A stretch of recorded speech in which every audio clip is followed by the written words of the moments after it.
dar um olá a todos aí e vou fazer um agradecimento. O pessoal não costuma fazer muito agradecimento, mas eu vou fazer. Agradecer a toda a comissão organizadora e principalmente os alunos da FMRP que fizeram tudo isso acontecer e está tudo muito lindo. Mas vamos lá para a minha apresentação. Eu vou começar com uma reflexão um pouco com vocês, né, sobre as atividades que a gente realiza durante um dia. A gente tem múltiplas atividades que a gente pode realizar durante o dia. Vou dar o exemplo da minha rotina, talvez. Eu, quando vou preparar uma refeição, né, quando eu preparo a minha comida, e talvez eu utilizo isso durante 24 horas, talvez 1 ou 2 horas por dia, eu vou planejar o que eu vou comer, eu vou comprar esses itens, em algum momento eu vou preparar, eu vou comer, né, e depois eu vou refletir se aquela comida estava boa ou não estava boa, se aquele alimento era nutritivo ou não era. Né, eu vou pensar, vou refletir um pouco sobre essa atividade. Outras vezes eu vou fazer uma outra atividade que é a atividade física. Né? Então, quando eu fazer atividade física, eu começo a refletir um dia anterior já. Que hora que eu vou fazer essa atividade, que tipo de atividade eu vou fazer, se é uma atividade mais aeróbica, se é uma atividade mais resistiva, né? Como é que eu vou desempenhar nessa atividade, como eu vou executar ela. Aí no outro dia eu executo essa atividade, vou sentir um cansaço, uma fadiga, mas também a satisfação de ter feito aquela atividade. E daí eu pergunto para vocês um pouco, né, o quanto a gente pensa sobre o sono, o quanto a gente reflete, né, do sono nosso de cada dia. O sono que tem essa capacidade, ou teoricamente tem uma capacidade tão importante, o quanto a gente reflete, o quanto a gente pensa sobre esse comportamento que começa, o que ele se inicia já ao nosso nascimento, né? E que na verdade ele vai se esvair apenas na nossa finitude. Né? Então é isso que eu quero convidar vocês hoje para a gente refletir um pouco sobre esse comportamento que é o sono. Tá? E para falar um pouco sobre isso, talvez uma pergunta inicial que a gente pode fazer para todos vocês falar ou tentar pensar com vocês, né, o que é o sono, qual é a definição desse comportamento. Né? A gente pode pensar o sono, né, como um estado fisiológico em que tem uma diminuição da nossa vigilância, uma redução da nossa percepção, né, aos estímulos ambientais. Né? E essa redução dos estímulos ambientais faz com que a gente fique um pouco mais dormente, fique um pouco mais quieto. Né? Esse fenômeno que é o sono, ele também é rapidamente reversível, ou seja, dependendo do estímulo que tiver no ambiente, a gente rapidamente acorda. Então, do ponto de vista biológico, o sono é esse estado que é fundamental. Ainda do ponto de vista biológico, mas talvez agora uma perspectiva um pouco mais evolucionista, a gente pode pensar o sono como uma vantagem adaptativa. E por que eu posso falar isso? Porque o sono ele foi perpetuado ao longo das espécies. E mesmo as espécies mais simples, como peixes, as espécies mais complexas, como mamíferos, a gente observa esse comportamento de sono. E além disso, né, o aumento da complexidade das espécies, né, se seguiu com o aumento da complexidade do sono, o que reforça o sono como uma vantagem adaptativa. Então o sono, né, pensando nessa perspectiva biológica, né, ele tem essa função, ou aliás, ele tem diversas funções, que é o que eu vou comentar com vocês a partir de agora. Né, o porquê que a gente dorme, ou quais são as funções que o sono desempenha, que ele é tão essencial para a vida, que faz com que ele seja essa vantagem adaptativa. Bom, e para responder um pouco quais são as funções do sono, eu escolhi 4 itens, por exemplo, 4 ações ou 4 funções. Uma primeira função que eu vou falar para vocês, ele está relacionado à relação de sono com cognição. Então o sono ele se relaciona com memória, ele se relaciona com cognição por pelo menos 2 aspectos. O primeiro aspecto é a atenção. Tá? Então, no momento em que a gente, né, não tem uma alteração da qualidade do sono, da quantidade ou da regularidade do sono, né, isso vai promover uma redução da atenção. E uma redução da atenção vai comprometer, consequentemente, minha memória. Tá? Um outro aspecto também importante na relação de sono com cognição é que naquilo que eu prestei atenção, naquilo que eu foquei, naquilo que eu quero aprender, eu preciso armazenar esse conteúdo, eu preciso armazenar esse conhecimento. Isso é o que a gente vai chamar de fixação da memória ou consolidação da memória. O processo de consolidação da memória, ele acontece quase que exclusivamente durante o sono. Ou seja, depois de um determinado aprendizado que eu tive aqui na faculdade, pode ser um aprendizado relacionado à linguagem, pode ser um aprendizado motor, né? Naquela noite, após o aprendizado, né, as sinapses, os neurônios que foram ativados durante o dia, eles vão ser recrutados depois à noite também. E não é só naquela noite, são nas várias noites seguintes, né, depois do aprendizado. Isso fazendo esse processo de reforço, né, de consolidação do sono. E no futuro, quando a gente quiser lembrar de determinada memória, ela vai ser evocada. Ou seja, o sono é essencial para o nosso aprendizado. Um outro aspecto também, ou uma outra função do sono, não menos importante, mas essencial, é para o nosso equilíbrio mental. A gente já sabe, tem diversas evidências que demonstram que alterações do sono aumentam o risco de nós termos doenças psiquiátricas, como transtornos do humor, como a depressão, ou transtornos de ansiedade, como o síndrome do pânico. A gente sabe também, né, que como o sono ele pode modular a nossa empatia. Né? O dia, né, a gente pode dizer até de outras maneiras, né, que quando eu durmo bem, né, eu vou ser um ser mais empático e a minha chance de conflito é menor. Tá? Então o sono ele vai modular o nosso equilíbrio psíquico. Uma outra função do sono também bastante importante é a relação do sono com a imunidade. Há pouco tempo atrás a gente teve a pandemia e o que a gente pode observar? Que os indivíduos que tinham uma melhor qualidade de sono tinham uma melhor resposta vacinal. E o sono ele modula além, né, da imunidade relacionada a agentes infecciosos. O sono também ele modula a imunidade relacionada a doenças neoplásicas. E a gente já tem bastante claro que alterações do sono eles aumentam o risco de desenvolvermos doenças neoplásicas, que nada mais é do que o câncer. E uma última função do sono que eu escolhi para desenvolver com vocês é uma função importantíssima para o metabolismo cerebral. Tá? E aqui eu vou falar um nome um pouco esquisito, são duas palavras, né, como se chama esse sistema? Se chama sistema linfático. E o que é esse sistema linfático? Possivelmente muitos de vocês vão estar sendo apresentados agora. Ele nada mais é que o fluxo do líquido céfalo-raquidiano para dentro do parênquima cerebral. Ou seja, quando a gente está dormindo, o líquido que banha o nosso cérebro ele penetra para dentro do parênquima. E nesse fluxo, nesse caminho que ele faz por dentro do parênquima cerebral, ele retira substâncias com potencial neurotóxico. Ele tira substâncias que estão associadas a algumas doenças, como a doença de Parkinson, como a demência tipo Alzheimer. Ou seja, né, se nós dormirmos bem, possivelmente a nossa chance de desenvolver uma doença neurodegenerativa é menor. Então essas são as funções, ou algumas funções que demonstram que o sono ele é importante, que ele é essencial para a nossa vida. Bom, agora eu posso comentar um pouco com vocês, ou eu vou tentar desenvolver um pouco com vocês, quais são os aspectos, né, que possam modificar o sono, quais são os aspectos que determinam como nós dormimos. Tá? E a gente pode dividir esses aspectos de três grandes esferas, de três grandes dimensões. Uma primeira esfera é o que a gente pode chamar de fatores individuais que determinam o nosso sono, e a gente pode falar como fatores comportamentais, a idade, a genética ou mesmo o sexo. E aqui eu vou exemplificar um pouco para vocês. O nosso tempo total de sono, ou seja, o quanto a gente dorme, ele é geneticamente determinado. Alguns vão precisar um pouco mais, outros um pouco menos. O horário que eu adormeço, o horário que eu acordo, ele também é geneticamente determinado. Tá? Então, a gente tem alguma liberdade para fazer alguma escolha, mas a nossa predisposição genética, ela também se impõe. O sono ele também se modifica quanto ao sexo. Né? O sono das mulheres é diferente dos homens. Né? É muito claro que a gente observa o sono das mulheres até a maternidade de uma maneira, após a maternidade é outra maneira, depois do climatério, na menopausa, o sono da mulher se modifica novamente.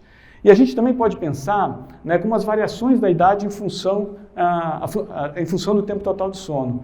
Ou seja, eu posso dizer por mim, eu quando nasci possivelmente, eu devia dormir próximo de 16 horas por dia no meu primeiro ano de nascimento.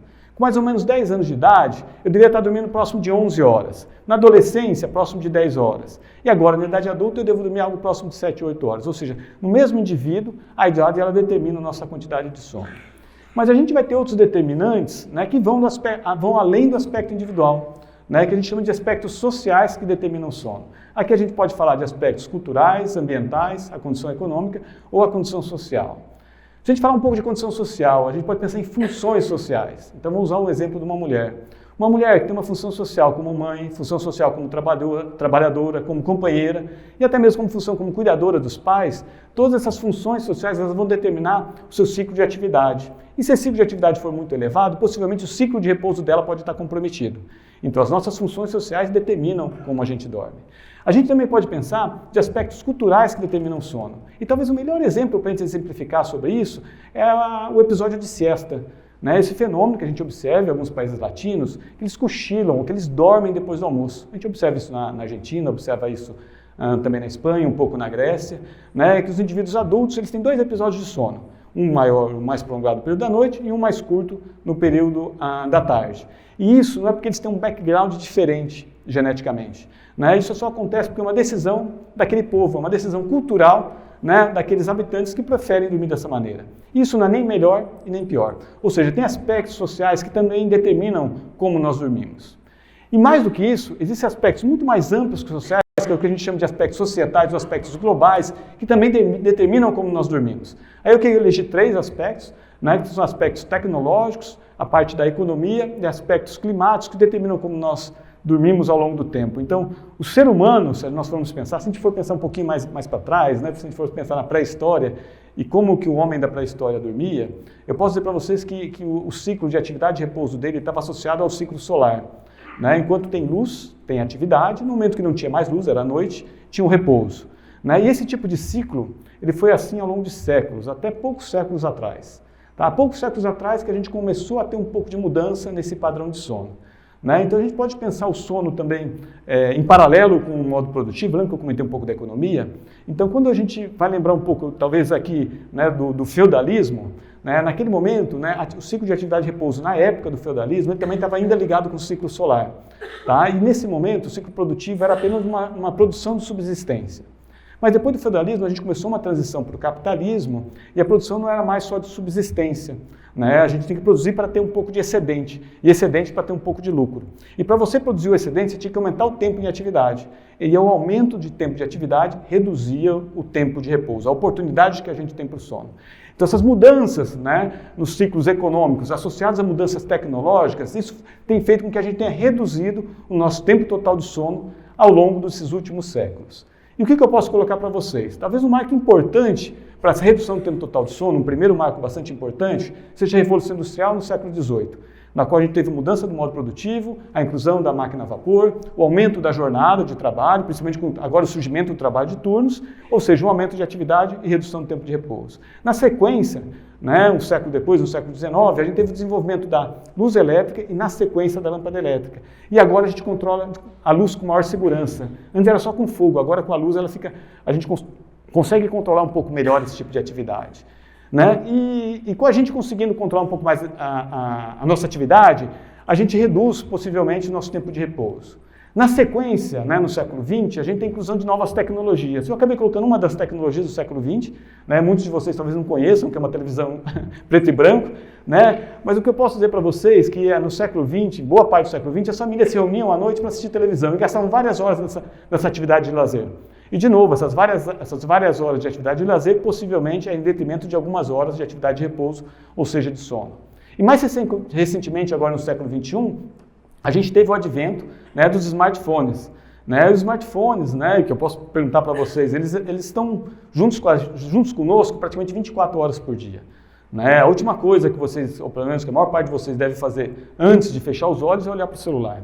E possivelmente a primeira coisa que vocês vão fazer quando abrir os olhos também é olhar para o celular. Né? Ou seja, essa mudança no modo econômico associado a essas novas tecnologias, isso modificaram como a gente vive. Se modificou como a gente vive, modifica como a gente dorme. E é isso que vem acontecendo com todos nós. E daí o que eu posso perguntar um pouco para vocês? O que a gente pode pensar um pouco junto? E é isso que eu queria desenvolver um pouco agora. É como nós estamos dormindo hoje, como nós estamos dormindo na contemporaneidade. Né? Como é que é o sono de cada um de vocês hoje? Vocês estão dormindo bem ou não estão dormindo bem? O que eu posso afirmar para vocês, pensando um pouco do sono na contemporaneidade, né, que o sono hoje ele é mais pensado pela sua falta do que pelos seus predicados. Quando a gente vai pensar no sono, é porque provavelmente a gente está com algum sintoma, porque algo não está bom. Tá? Seja um sintoma de insônia, um sintoma de sonolência, cansaço, fadiga, uma perda do equilíbrio mental, né? E tudo isso associado a uma alteração do sono, seja em quantidade, qualidade ou mesmo regularidade. Então, do ponto de vista individual, o sono hoje ele se expressa pela sua falta, ele se expressa pela sua alteração. Do ponto de vista social, lembra, usando aquele modelo que eu comentei anteriormente, individual, social e global, o sono ele também pode se expressar, né, do ponto de vista social, ele se expressa principalmente, né, pela diferença de classes socioeconômicas. Então, a gente aqui de Ribeirão Preto, a gente realizou uma pesquisa em que a gente foi avaliar quais eram os principais determinantes da qualidade do sono. Nós encontramos vários determinantes, mas o principal determinante de qualidade do sono era a classe socioeconômica. E os indivíduos que são de classes socioeconômicas mais baixas, eles dormem pior do que aqueles de classes socioeconômicas mais altas. Isso acontece por quê? Acontece porque os indivíduos de classes mais baixas, eles coabitam em suas casas com o maior número de pessoas. Eles vivem em locais que são menos seguros, e a segurança é importante para a gente ter uma boa qualidade de sono. Eles também, dentro da sua habitação, têm poucas condições de ter um conforto térmico, de ter um conforto acústico, e isso também é importante para a determinação do sono. E vocês devem saber o dia que vocês dormem mal, como é que vocês desempenham a atividade de vocês durante o dia. Só que tem pessoas que dormem mal todo dia, que não têm as condições mínimas de dormirem. Isso não tem a condição mínima de dormir, não vão ter as condições adequadas para desenvolver suas atividades durante o dia. E isso acontece em todo lugar, isso acontece a poucos metros daqui. Bom, se a gente for pensar do ponto de vista global, o sono contemporâneo ele também está sendo afetado. Tá? E a gente pode colocar para vocês, né, que infelizmente a gente vive, do ponto de vista global, numa emergência climática. Então, seja alterações, né, que no ano passado a gente teve de queimada, desmoronamentos, a seca, né, na bacia do Amazonas, né, ou mesmo a enchente que teve no Rio Grande do Sul, todas essas emergências climáticas, de alguma forma, elas modificam muito como nós vivemos e modificam também como nós dormimos. As pessoas que tiveram lá na enchente, durante vários meses elas foram deslocadas e dormiam em locais onde elas não tinham conforto térmico, conforto ergonômico e não tinham nem mesmo privacidade. E isso impactava o sono e, consequentemente, impactava a vida delas. Mas tem algo subjacente a isso, né, que causa todo esse desalinhamento, ou toda essa emergência climática, que é o aquecimento global. E tem mais de um artigo, mas eu vou exemplificar para vocês um artigo que foi publicado na Nature, né? Ele mostrou claramente para a gente que havia uma correlação negativa entre o aumento da temperatura da Terra e uma diminuição do tempo total do sono. Ou seja, quanto mais quente fica, menos a gente dorme. Esse mesmo artigo ele fez uma projeção para daqui a 70 anos. Se a gente continuar nessa mesma velocidade, em metade do ano a gente vai dormir menos do que precisa apenas pelo aquecimento global. Ou seja, no ano inteiro, metade do ano a gente vai dormir pouco, e é só porque está mais quente. E vai ter duas populações que são mais vulneráveis para isso. A primeira são os idosos, porque biologicamente eles são mais vulneráveis. E a segunda população são as pessoas mais pobres, novamente, porque elas não têm a parte econômica para poder pagar ou mesmo mitigar, né, os objetos, o ar-condicionado, o ventilador, uma casa mais arejada para que ela possa dormir de uma maneira melhor, para ter um sono melhor. Ou seja, né, o sono também ele é um problema global, ele também é um problema climático. Bom, e aqui eu coloco para vocês esse modelo que a gente tinha comentado antes, que a gente tem aspectos sociais, aspectos individuais, sociais e globais, e queria colocar para vocês o seguinte, assim, né, eu vou fazer uma proposta um pouco para vocês. O mundo que a gente vive hoje é um mundo bastante produtivista, né, é um mundo, de certa forma, existe uma exploração, seja uma exploração do trabalho, seja uma exploração dos nossos recursos naturais, né, e a gente pode pensar o sono talvez como um último, ou talvez não último, mas o sono como talvez um ato de resistência. Porque no momento que a gente está dormindo, né, eu não estou comprando nada. No momento que eu estou dormindo, em tese, eu não estou produzindo diretamente nada. E no momento que eu estou dormindo também, eu não estou vendendo a minha atenção para nenhuma rede social. Em tese, então, eu não estou produzindo. Né? Então, o sono ele tem, talvez, dentro da sociedade, talvez um aspecto um pouco de demérito. E não deveria ser assim. Né? A gente pode pensar o sono algo muito mais amplo, algo muito mais importante, né, frente às suas funções. Para isso, né, eu estou propondo um pouco para vocês, né, uma mudança um pouco da maneira que a gente pode nomear o sono, que a gente chama de semântica do sono. A gente possa modificar e fazer com que o sono ele possa ter um novo significado, né, que realmente represente a importância que ele tem. E essa maneira que eu estou colocando para vocês, né, que eu estou chamando de semântica do sono, é a gente utilizar alguns verbos, alguns substantivos que são utilizados no nosso dia a dia e são cada vez mais valorizados, né, como esses que eu estou colocando aqui para vocês, como otimizar processos, intensificar investimentos, entregar resultados, planejar estratégias, produzir valor, investir em lucros. E a gente possa trocar isso, né, ou possa modificar para saber que a gente possa otimizar o descanso, intensificar o repouso, entregar bem-estar, planejar nosso sono para que a gente possa produzir mais sonhos. E tudo isso para a gente possa investir mais em vida. Então fica aqui, né, eu finalizo essa apresentação então com um pouco dessa reflexão, um pouco dessa proposta, dessa mudança da semântica do sono, que nada mais é que mudar o nosso significado do que o sono tem para nós hoje em dia, né, fazer com que o sono ele saia das entrelinhas, né, do nosso dia a dia e venha a ser protagonista de nossa vida. Tá? Então eu termino aqui minha apresentação e gostaria de desejar a todos vocês que durmam bem e que tenham os melhores sonhos. Muito obrigado.